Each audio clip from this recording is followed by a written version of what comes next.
Hi, my name is Paul Scheer. I'm the CTO of DeNovo, and I have with me today the CEO of Ephlux. Ali, you want to introduce yourself? Hi everyone, good to be here. It's Alina Sim, CEO of Ephlux. Happy to join you, Paul. So, kind of just a little bit about myself and my background.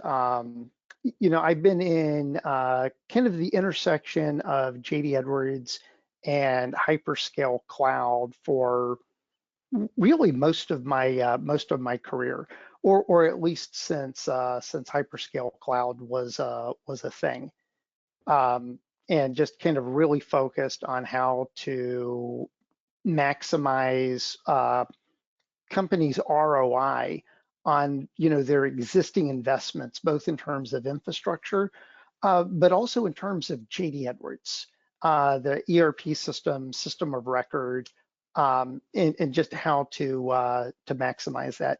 Ali, you want to talk a little bit about your background? Yeah, so I'm always been that combination of left brain and right brain. And I've been a big proponent of leading with the experience, right? So experience management and how you can bring awesome experiences into the enterprise space has always been my passion. And then that over the years kind of led me into this whole idea of innovating with a lot of agility, because I always feel that experience layer is where you innovate the most. And that ultimately brought into this whole paradigm of no code and automation that we've been talking about today. Can you go to the next slide, Ali?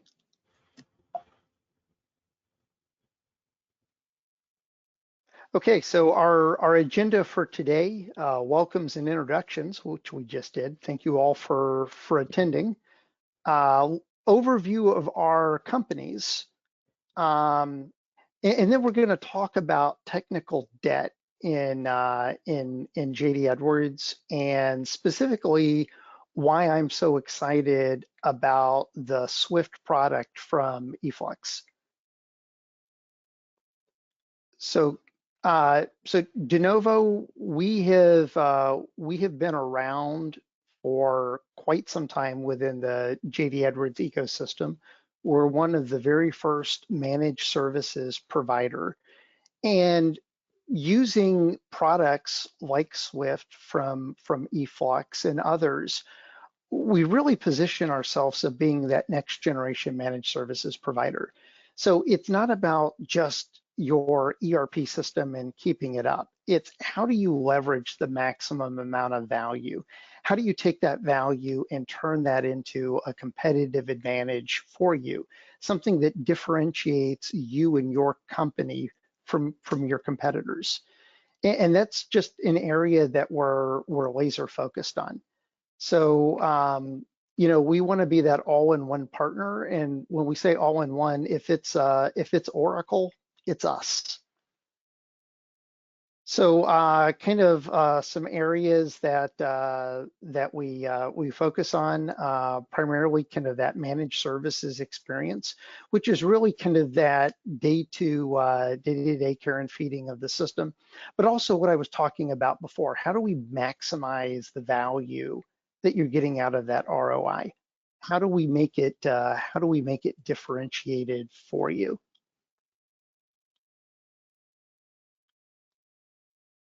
So Ali, over to you.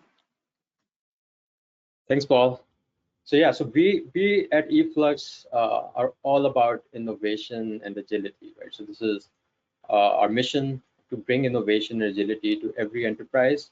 And we strongly feel unless you can have both together, a real innovation really doesn't happen. If it happens in a more of a waterfall way or in a bureaucratic way.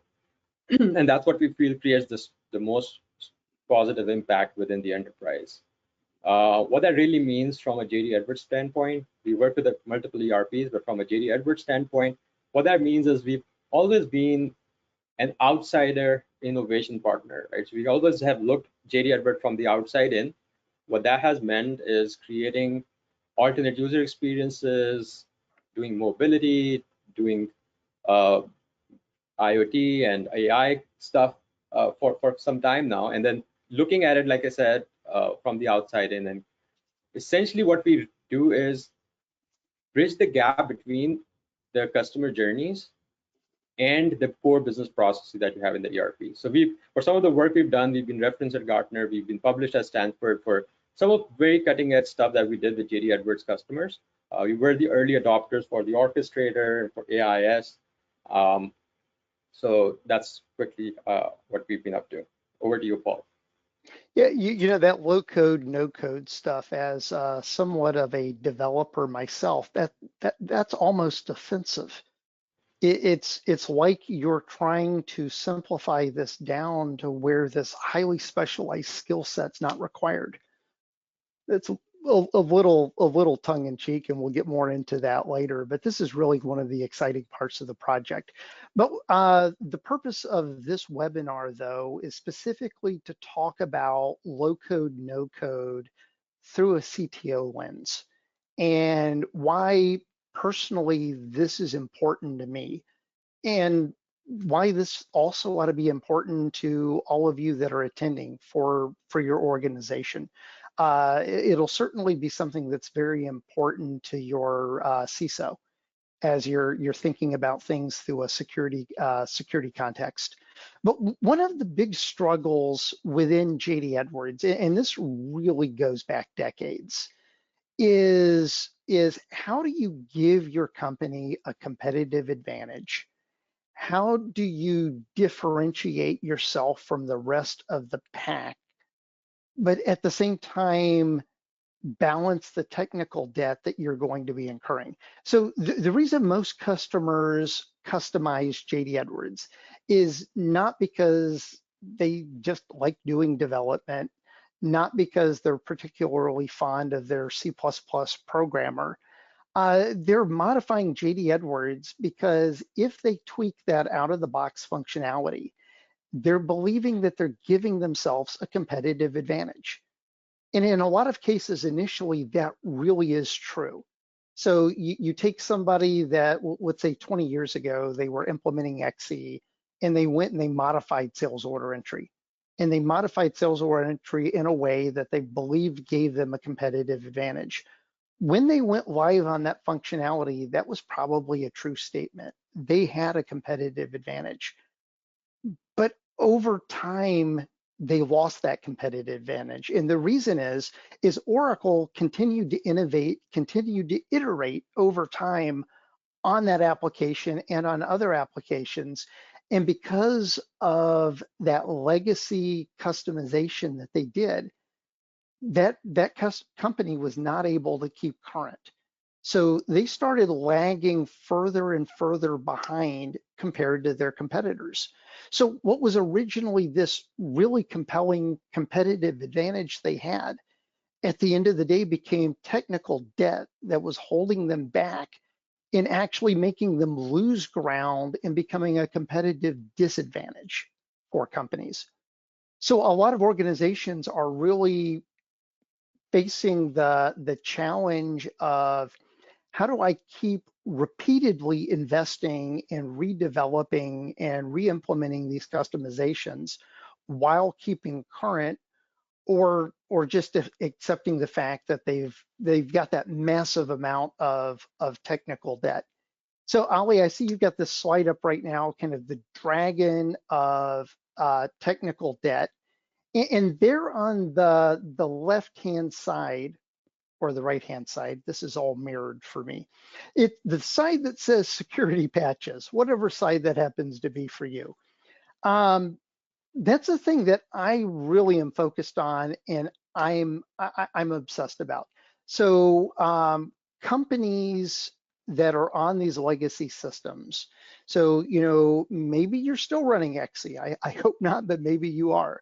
Or maybe you're 8.10, 8.11, 9.1, and you really haven't been able to upgrade because of that scenario I was talking about before.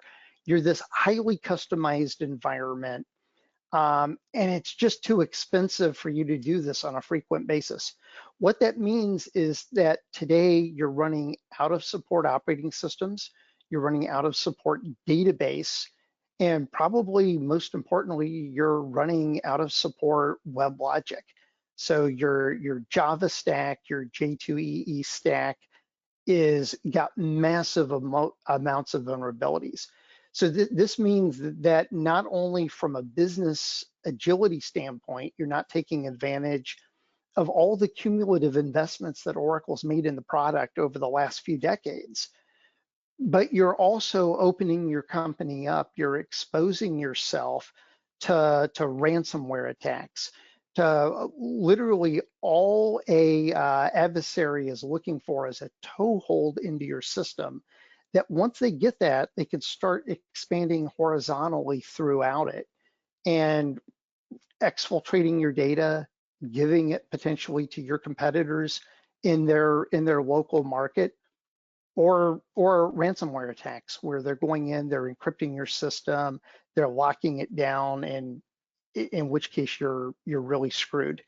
Ali, can you talk a little bit about what Swift does and how it works and how it really solves and resolves this tension between agility, uh, competitive differentiation, and not creating this technical debt that I'm so obsessed about? Yeah, I think that's a great point that you made there, right? Because the same thing that was a competitive advantage, which is your customizations, uh, what tends to happen with those is not just these customizations happen on the ERP side, but they actually get spread across the whole architecture. But that really means that you have to keep that custom logic updated throughout your different applications, right? Maybe you're creating a web application or a mobile app, maybe using some third-party SaaS applications, and you configuring them and customizing them and integrating them back to JD Edwards. So as you can see in this diagram, this custom logic kind of gets spread out, which means the technical debt is spreading out, right? So it's not one place that it is, and you can really solve that problem, right? So that's basically what the conventional enterprise apps integration has been all about. I mean, I know we've had like BPM when itself has sort of become over and over customized with the different business processes that you put there. Do you want to I think you already highlighted this WebLogic update, right? Where if something gets found in October, it gets discovered in October, gets deployed in December. So that's the time window we're talking about from a security. Yeah, and that, so from a CTO standpoint, so this is the stuff that keeps me awake at night. So you're on an older version of JD Edwards. Oracle has just come out with their quarterly security updates, and you've got a CVE, which has a score of 9 or 10. So that means an unauthenticated connection to that server can exploit and own the server. It's like the top tier of risk. And literally, we see these a couple times a year on the WebLogic stack. There's always patches around them. And this is from a security presentation I did a couple years ago. But literally, a CVE was announced in October, and within December, it was being exploited in the wild. Think about that timeline. And especially if you have any portion of your JD Edwards environment exposed to the public internet, this is a very, very real risk. You need to be aware of this. And this is one of the most important reasons, at least from my standpoint. I understand there's the whole business value. There's a lot of stuff to be had from the business side, but from a security lens, from a risk standpoint, it's one of the reasons it's so vital to keep your systems current, is just the amount of time from exploit being discovered to exploit being taken advantage of in the wild is just remarkably short. Right. And Yeah. it's one of the reasons you want to be laser focused on this. Yeah. Great point there. So you've already heard enough about the security risk, right? Having customization and not upgrading. Now let's talk about the innovation equation, right? And typically what happens, your innovation and your security, they kind of normally are not friends with each other, right? Because you have to be secure, you move slower in terms of innovation. What that ends up doing And that technical debt is not just an enemy of security, it's also an enemy of innovation. So this whole idea that I was just having a very interesting discussion with one of the CIOs of our customer company, and they brought up this point that how the salmon run of innovation, start of the year, you have 100 ideas you want to implement. By the end of the year, you're left with maybe 1 or 2 that actually get implemented. And the reason for that is, again, the same issue, the technical debt. So this whole notion of software development lifecycle that we've known for decades, in today's day and age, is starting to become and feel more like a debt cycle, where technical debt stifles you, especially your innovation, and kills most of those ideas that are going to give you that competitive advantage. So let's keep those 2 equations in mind, the security as well as the innovation, right? And like I said, typically they've been at odds with each other. Let's find out how you can actually solve for both together. So going back to this technical debt, yeah, Paul, go ahead. Yeah, I was just going to say kind of the idea of the technical debt. I mean, debt is the right term. You think of it like a credit card. When you go and you do that customization initially, it's like you've gone out and you've spent all this money, you've got all this stuff coming in, and you're really happy. Eventually, you got to pay for it. Sure. And a lot of people try paying for it using another credit card, more debt, and then maybe another credit card that they're refinancing, and the whole thing just keeps snowballing. Absolutely. And so you know, there's got to be a way out of this vicious debt cycle. And exactly. I think this is like discussed. This is that, you know, this web where you get stuck and stuck and stuck. Now, it has to be a better way, right? So the better way is the no-code enterprise automation way, and that's what we're going to be focusing for the next 35 to 40 minutes on. So instead of having all the customizations in your system of record, if your differentiation, if you really think about that, your system of record or your ERP is never going to be your differentiator. The differentiator is going to be your competitive advantage is going to come from the system of engagement and the experience layer, your front end self-service portals, your mobile apps, even for your internal customers, your end, like if you have scanning guns and how quick and efficient those are in terms of actually getting the work done. So if you think about that, the customizations and differentiated experiences, if they can be pulled out from your system of record, and the good news is that JD Edwards, since 2015, when they first launched AIS, and then the Orchestrator, a lot of that is possible in a very nice way, which is you can actually expose any and everything that you can do in your JD Edwards can be exposed as a REST service. So utilizing that on top of an orchestration layer and then topping it off with a no-code automation layer, you get a very strong advantage. So let's talk about it a little, right? And let's compare those 2, Paul.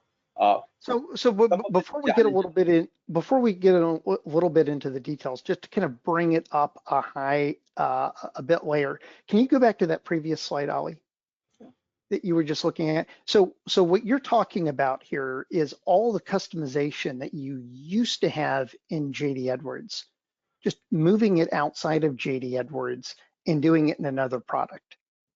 And that way, when you're doing your upgrade for JD Edwards, it's all vanilla. You're not changing anything. You can very easily take those updates. And then because your product is already aware of JD Edwards, it understands that context. There is no real retrofit that you need to do for it. Yes, and the magic is in the metadata, right? The metadata level inheritance of the business logic, and that's what we're going to be digging in further. So let's compare the 2, right? Let's compare how things have been done so far and what the challenges are with that. Technical debt, I think we've already highlighted there. The business logic silos, right? So, you know, your business logic gets spread thin across the whole architecture. And if something needs to be updated, you end up updating all the systems and then making sure they're all in sync. Another side effect, the data silo. So talking about security and having data available at different spots that we have to plug in and secure also becomes a nightmare, right? So, and you know what, while you're doing all of that, you have to have cumbersome development cycle. So you're actually making a lot of effort to do something that's not going to benefit you. And in doing so, you need multiple skills, right? If you have mobile applications, you have web applications, you have integration interfaces, you have JD AdWords custom stuff that you've been doing, you have multiple skill sets, and you're getting all those different types of people together to execute on a single project. You know how that goes, right? Then you have to support multiple devices, right? Then you have to make sure that the app works everywhere, and then any change that has to happen either on the business logic or the user experience, you have to make sure all the devices are supported. And then obviously the ongoing maintenance cycle, you're spending more and more money to dig deeper and deeper hole of that technical debt. So now let's compare that, Paul, with this whole approach of no-code enterprise automation, right? And we'll talk about some of these points here, but more so during the demo as well, I'll try to demonstrate that as you try to kill the technical debt, automatically you reduce the level of effort by inheriting all the business logic from your ERP, and how that metadata-based no-code automation becomes such a game changer there. And not just your business logic, your security. So all those Swift is SOC 2 Type 2 compliant, SOX compliant, and all that. But the beauty of it is that by default, you get all your JD AdWords security inherited. So there's no different sort of security silo being created. All the data, it comes in real time, goes back in real time. So the system of record remains the source of truth that stays your mothership, that stays your pristine data source. And what I mean by true no-code, because if you think about that, low-code, no-code has been around again for 2 decades, right? Visual Foxtrot was a no-code, low-code tool, or a Visual Basic was a low-code, no-code tool in a sense. The problem was they were all targeted towards developers. What we mean by true no-code is, we'll see in the demo how just using the functional knowledge of a business analyst, of even a power user or a functional consultant, you can build these applications. And who else understands the metadata better than the business analysts or the power users? So what you're saying is, instead of going out and hiring a really expensive developer and then bringing them in and then spending a bunch of time trying to teach them the business process, you take the person that already knows that business process best, give them a couple hours of training on Swift, and then they're ready to go. Yes, absolutely. And just imagine a business analyst creating mobile apps, web apps, scanner apps, all integrated, inherited with business logic they have. Maybe you've customized over years and decades, all of them inherited, and then building on top of it. So let's, and with the minimum maintenance, we'll also talk about that. But let's take a visual of, from an architecture standpoint, where Swift comes into the mix of what you already might be sitting on top of. So you have the core JD AdWords module. Right? And at this point, we're keeping it clean, it's pristine, we're not customizing it. Yeah. Then you have this AIS layer, which is a REST engine on top of your JD AdWords. And this is where you were talking about before. It's expose anything that you can do as a user through the GUI, you can also do programmatically through this layer. Yeah. And then on top of it is the business process automation layer, or the orchestrator as we've known it and loved for years. So which basically kind of becomes a wrapper on top of AIS so that you can have those workflows done in a no-code fashion. But what's really sitting on top of all this is this no-code enterprise automation layer, which is Swift, which can directly call any of your forms through AIS form services. It can call any of your orchestrations. You don't even need to write new orchestrations. You can directly call the AIS form services, or if you have orchestrations, or you can build new ones and you can call them and convert them. So just hear me out. Converting your existing forms, your existing orchestrations into fully functional mobile tablet scanner apps in a matter of an hour. That's what we're talking about here. And so this is the layer, I was going to say, this is the layer, at least within JD Edwards, where the business value is really getting created. Yes. And then if we were stopping here, that would still be a lot of value, because you're pretty much exposing your whole ERP's business logic and making it prettier, taking it out to the user. But what's So really is this the point where if this was like the 30-minute infomercial, I would go, but wait, there's more. yeah, yeah, just like Steve Jobs used to say, right? Yeah. There's one more thing. And one more thing is the multi-cloud, right? And when we talk about a multi-cloud, we mean a unified user experience and a completely integrated orchestrations across the multi-cloud. Not just your JD Edwards, but your Salesforce, your ServiceNow, your proprietary databases, your custom applications that might be sitting on the cloud or on-prem, any other offerings that you might have on a subscription basis as a SaaS or a PaaS, right? All of that we consider as a multi-cloud. Once you integrate that whole thing together in a complete no-code fashion again, if you are an order-to-cash expert, you should be able to build a complete portal of your sales orders, of your quotes, leads, tracking opportunities, and the actual payments, which integrate JD Edwards with Salesforce, with maybe ServiceNow for service tickets, and maybe 5 other systems together into one unified user experience So with so all the what processes you're integrated together. so what you're saying is you can take one business process that today you're having to use, like, say, 3 different clouds. You've got your JD Edwards wherever it's setting, you've got Salesforce, and maybe you've got Shopify, and it's all part of a single business process that you're logging into 3 different servers. And whatever time your customer service rep or anyone is burning, maintaining kind of those 3 sessions, copying data synchronization between all those platforms, and you're just pulling that all together. Yes, and then building on top of it applications for warehouse mobility, for your approval type applications, for digital warehouses and factories, right? For customer, supplier, employee self-service portals, right? And then complete end-to-end automation using not just these workflows and the business logics residing in all these different systems, but also using AI agents to bridge them all together. So that's what we're talking about. And you know what the fun part is? We're not just talking about the theory here, we're going to be actually showing it all to you in the next 30 minutes. I can't wait to see it.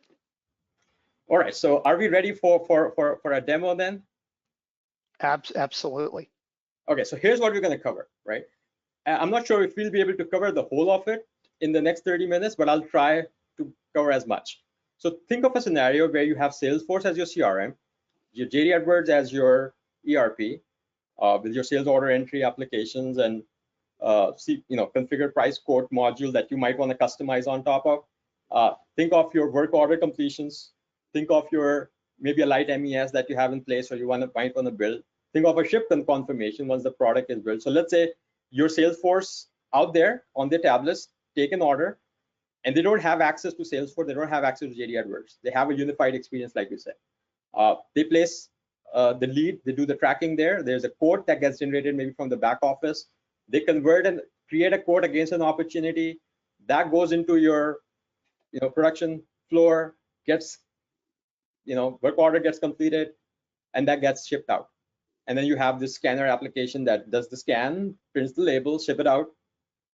From there, let's say the customer receives it, they have some issue with it, they log onto a customer portal, again built on Swift, log in a request that maybe goes into a ServiceNow as a ServiceNow ticket, and then you have a dispatcher portal that dispatches out a technician. The technician is going out with a mobile app, doing the parts entry, doing this, taking e-signature from the customer, and then at that point, while they created a great experience, trying to upsell and creating a virtuous cycle over and over again.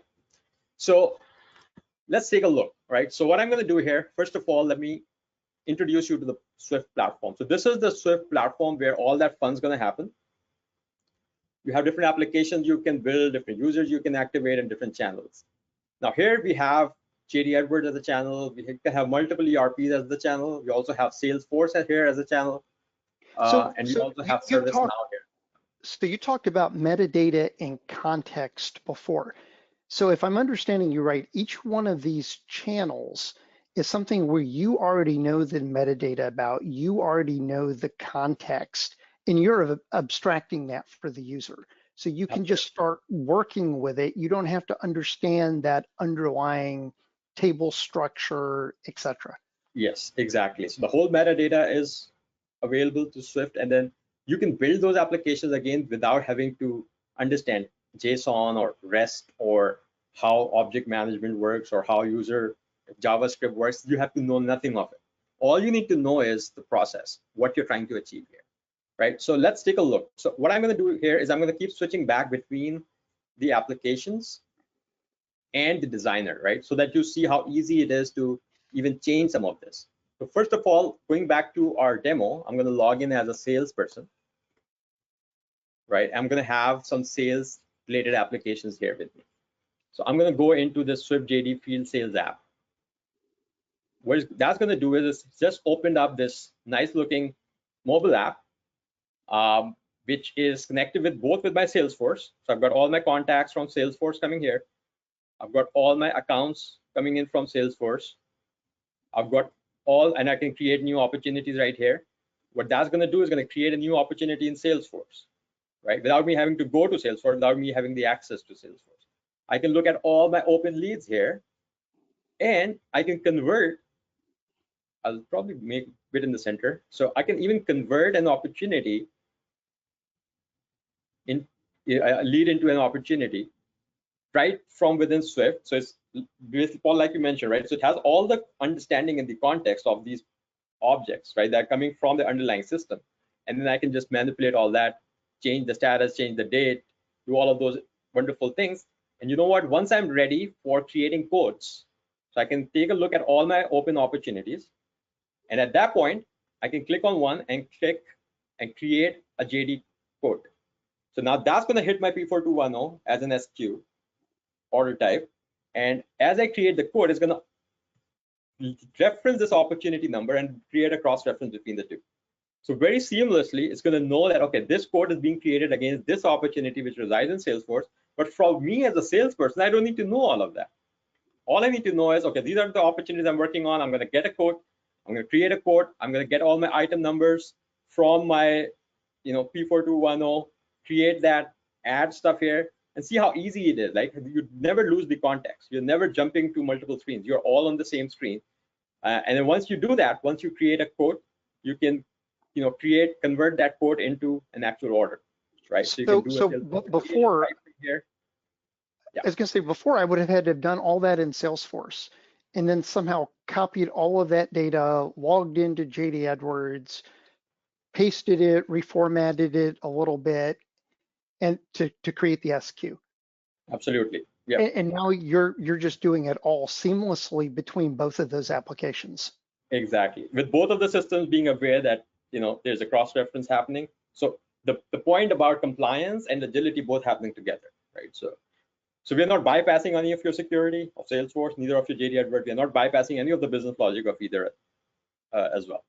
So that was the first part of it, right? Where I quickly converted it. Maybe if I want to take an e-signature, I can quickly go here, add an e-signature control in there. So let me show you how easy it is to even have these applications customized. So what I was looking here was a JD Edwards form, which is based on P4210, right? And then I created a sales order based on that. I converted a sales quote into an order. Maybe at this point, I want to take an e-signature from the customer. So I can simply drag and drop an e-signature control. I can map it directly back to my media object here and publish the change. So just see how quickly that change is going to appear on my application. Is this the point where we have to wait for things to get promoted in OMW and a CNC to build a package and deploy it out, and tomorrow we'll be able to see the change? No, we're going to be seeing the change right now, right in this call. So imagine the UAT cycles, right? So I just added this e-signature there and you have it appear here. And if I save it, it just goes back directly in real time to my JD Edwards. So no customizations required on the JD Edwards. Everything happening very, very quickly, as you can see, right? If I want to maybe take a picture, right? Maybe I want to take a smiley picture of my customer doing the e-signature. At that point, I can simply, put in a camera control. Again, map the camera control back to my signature, to my media object structure in that relevant underlying JD Edwards structure. Go ahead, publish it. I didn't have the camera before. Now, if I come back here, I'm going to start having the camera available here as well. Now I've got a camera. I can open up this camera, take a nice picture. It's all synced up, right? So going back to real time to your JD AdWords coming back, nothing getting cached somewhere else, or you having to worry whether it's all in sync or not. So that was the first part of it, right? The sales force So going out there on the just tablets or curious. phones. So Yeah. will that picture end up in JD Edwards as like a media attachment? Yes. Oh, nice. Yeah. All right. So that covers our first part of this, right? So where the sales force was going out there, coordinating back and forth with your maybe back office, doing the configure price quote aspect, going ahead, taking the ACH. Now let's assume that order got signed. You can send a push notification right to the scanner on the warehouse or to a mobile app or to the production manager, right? And they're going to be logging into the same application. That's again the beauty of it. Enterprise-wide is one application we're talking about. No worrying about which application to download and whether you're on the latest or greatest version. You're always going to be on the latest and greatest version. All you need to do is log in as that role. So in this case, I'm going to log in, let's say, as the operator on the factory floor, and I need to do the work order completion. So I've got this bunch of applications here. I'm going to do just the work order completion. So maybe I'm producing that order. I need to do the work order completion. So I can simply go ahead, look at the order number. It's going to automatically convert your sales order into a work order or into a manufacturing work order, if you will. And then you can do all of those things, produce it, do an issue. You can have different sort of statuses. All of that is again the same app that was a Salesforce, an app for your sales agents is now an app for your factory floor. You can open it on your Zebra scanners or your Honeywells, or maybe just on the Android tablets, right? Or put them like a kiosk on the factory floor, whichever way you want to do it. Now, once you do that, let's talk about the next step, which is to do a ship confirmation, right? So now maybe the product is ready. I want to do a ship confirmation. So I can come here, right? Simply do a quick ship confirmation. And again, notice how easy all this navigation is. I'm not having to forget what I was trying to do. Everything is right there on the same screen. And maybe at this point, I want to do a label printing, right? So let's go back and let's search out that ship confirmation app. And I want to put a label printer on it. So let me try and do that as we speak here. So So would this be like the Zebra printer, the barcoding stuff? yes. So what I'm going to do here, I'm going to throw in on this confirm ship button. I also want to do a print label. What I'm going to do here, I'm going to enable the ZPL printing. You see that? I'm going to enable that. And one option is I can use a ZPL designer, paste the code here. The other option is, which I prefer, is actually use a ZPL designer, which is built in. So here I could either have a template of my ABC ink, and I might have a label format, or I can create a new one. And I can fully parameterize this and generate a print, right? So when I save it, it's going to actually create the ZPL for me. And I've got all the fields available that I simply inherited from JD AdWords or from other systems that I can just put in here and put in the customer number here, just as a variable, and that's it.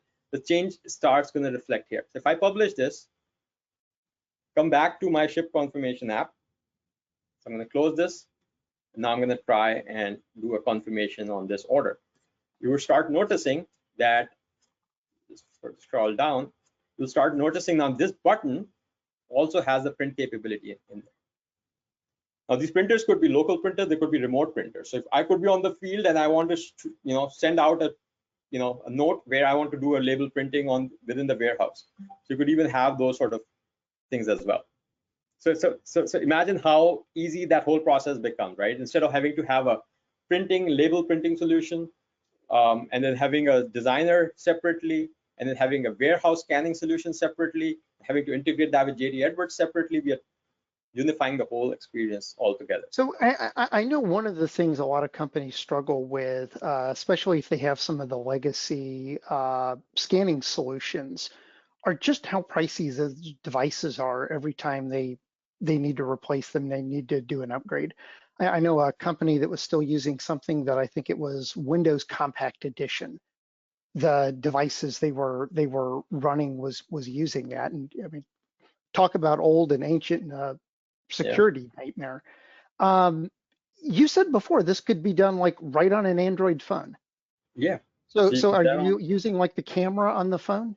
Exactly, right. So you can use the default camera of the phone to do the barcode scanning right with your Android or your iPhone or your iPad or your Android tablet, or you can actually install the same thing as an Android app within a Zebra or a Honeywell scanner. Depends on how far the stuff is that you are looking to scan, whether laser gun is going to be better option. By the way, you can also have the third-party uh, dongles that you can attach with your smartphones for laser gun scans as Oh, well. so you're doing this thing. Yeah, so you kind of kind of creating that kind of superpower right within your phone. So yeah, and then there are a lot of these pre-built apps that we haven't even talked about, where all these different processes like inventory cycle counts or things like those, they all come pre-built.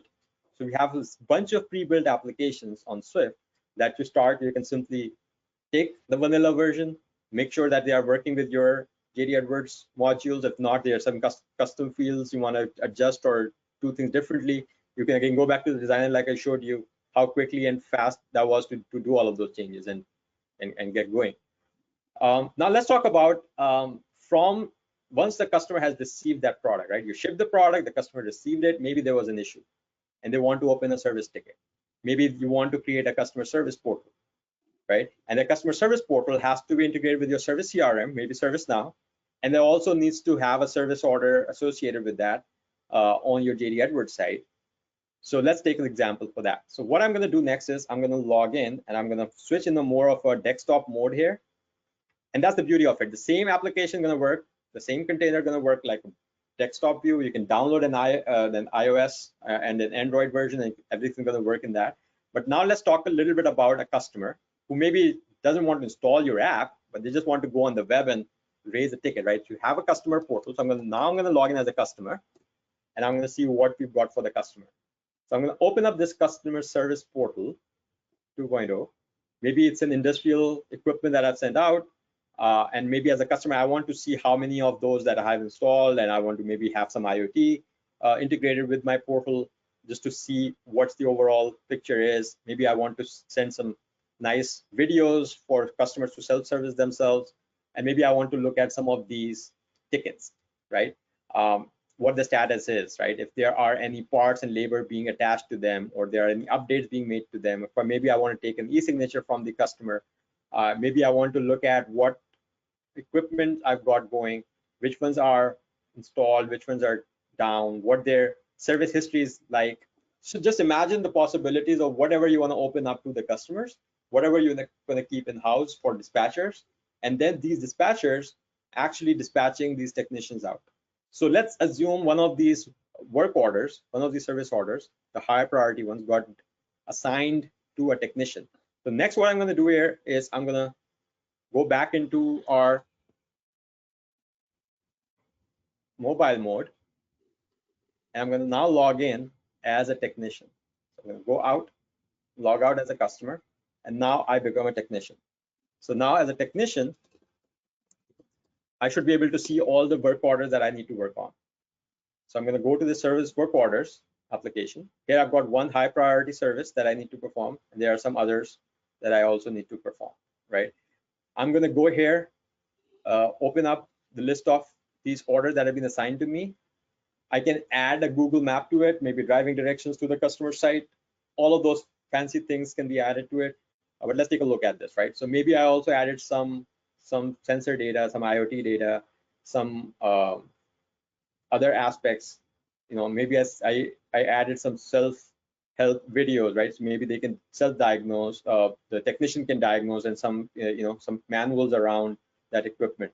I can even embed a Copilot within this. So I can literally add a Copilot within this same screen, so that once, based on the fault error, based on the equipment type, based on whatever, right, I can give guidance to the technician while they're out there. So let me just quickly show that So piece. you mean like Microsoft Copilot? Yeah, either Microsoft Copilot, and we have it like we have kind of a concept of bring your own LLM. So for example, let me go back to this service work order screen and add a Copilot. Let's see how that looks. So I'm going to go here, and I'm going to open up this service order detail where we were looking at those screens. I'm going to throw in a Copilot on this. Maybe let me throw it right here at the bottom. So now I've thrown the Copilot here, and here what I can do is I can write a dynamic prompt, right, where I can pick values. Let's say I want to pick the fault code or whatever other information from some of the fields, maybe the component item number, right? And based on that, I want to ask,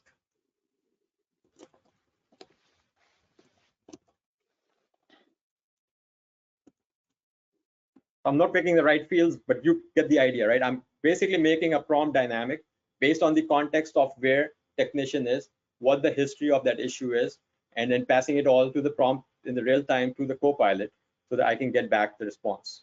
So to double click on that for a second, so could we also take company specific information and embed that like retrieval augmented generation or RAG into that? So now you've got the specific knowledge set proprietary to your company, but in Copilot or in OpenAI, or I think you said bring your own Yeah, bring your own LLM, LLM. Yeah, whatever you want it to be. exactly. And if you have a vector DB that you trained on your sort of historic data, we could embed that in there as well.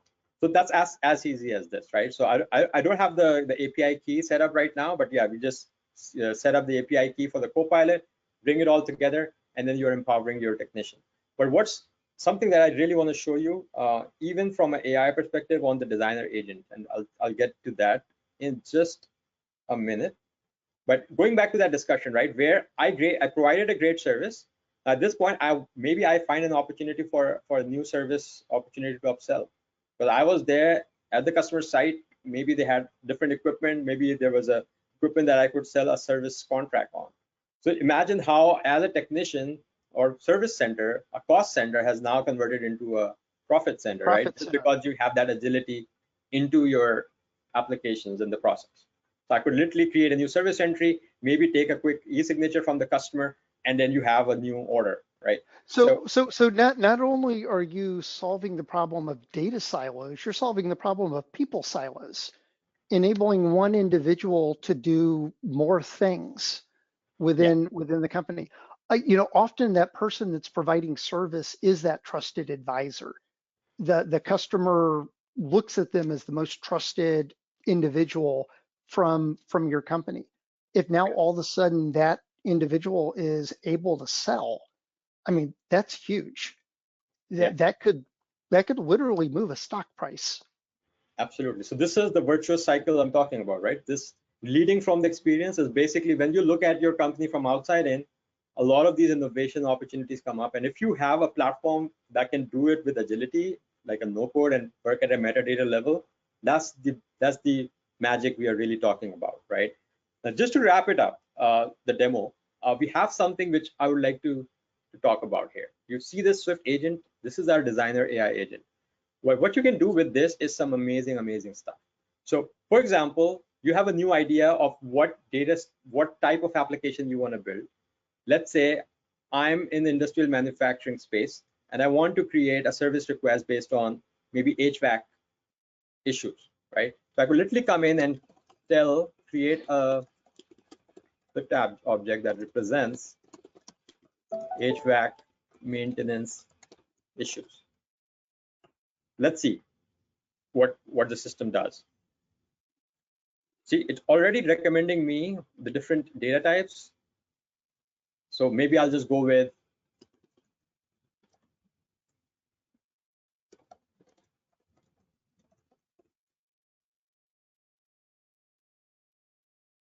this is what it's recommending.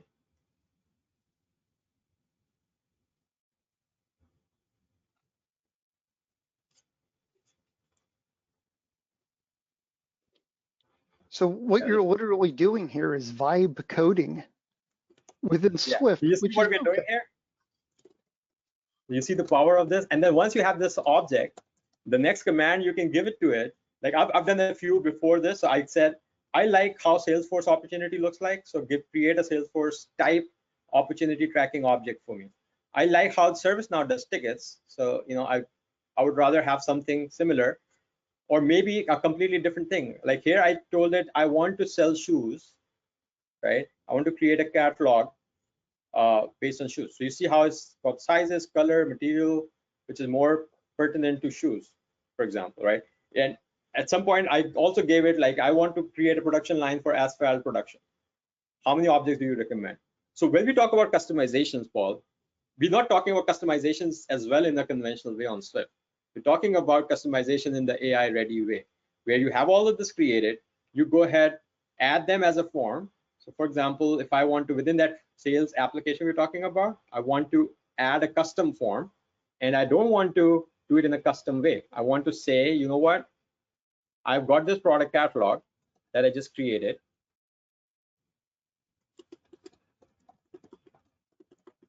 Then you go ahead and create a form for me with this.